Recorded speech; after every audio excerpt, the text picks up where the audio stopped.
লালমনিরহাটের হাতীবান্ধা ও পাটগ্রাম উপজেলায় বিএনপির আন্দোলন সংগ্রামে নিহত ৬টি পরিবারের পাশে দাঁড়িয়েছেন বিএনপির কেন্দ্রীয় নির্বাহী কমিটির সদস্য ও হাতীবান্ধা পাটগ্রাম আসনের বিএনপির প্রার্থী ব্যারিস্টার হাসান রাজীব প্রধান।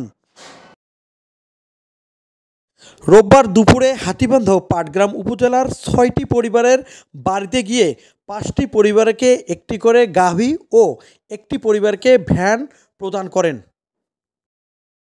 এ সময় উপস্থিত ছিলেন হাতীবান্ধা উপজেলা বিএনপির সিনিয়র যুগ্ম আহ্বায়ক রফিকুল ইসলাম ও হাতীবান্ধা উপজেলা কৃষক দলের সভাপতি আমিনুল ইসলাম ও সাধারণ সম্পাদক মতিউর রহমান মতি।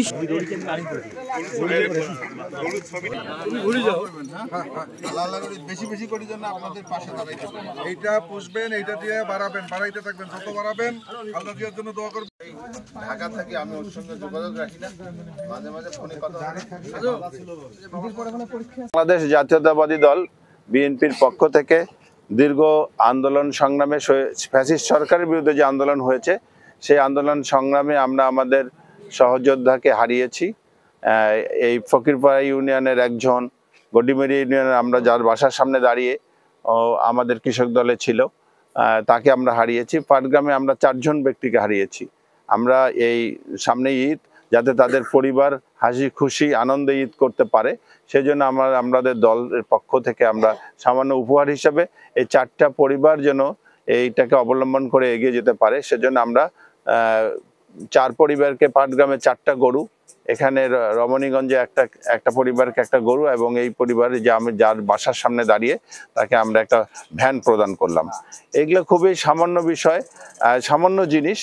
আমাদের যে ওদের এই পরিবারের যা ক্ষতি হয়ে গেছে তা হয়তো কোনোদিন আমরা পূরণ করতে পারবো না, কিন্তু আমরা এই সহমর্মিতা নিয়ে এগিয়ে এসেছি যে দলের জন্য আমাদের এই ভাইগুলো যেমন করে নিবেদিত ছিল, আমরা ওনাদের অনুপস্থিতিতে আমরা তাদের পরিবারের পাশে আছি। এইটুক জাস্ট আমরা এইটুকুই বোঝাতে চাই যে পরিবারগুলোর জন্য কখনো নিঃসঙ্গ না ভাবে যে দলের জন্য তার এই পরিবারের অন্যতম উপার্জনক্ষম ব্যক্তি জীবন দিয়েছে আর আমরা তাদের খোঁজ খবর রাখছি না, তা না। আমরা সামান্য উপহার নিয়ে আসছি, এই যে গরু দিলাম, এই যে ভ্যান দিলাম, এগুলা দিয়ে তারা এই পরিবারগুলো অন্তত উপার্জন করে চলতে পারবে। আর ইনশাল্লাহ আল্লাহ রহমতে আমাদের দল যদি কখনো ক্ষমতায় আসে, আমি আমাদের ভারপ্রাপ্ত চেয়ারম্যানের দৃষ্টিতে নিয়ে আসবো এই জিনিসগুলো।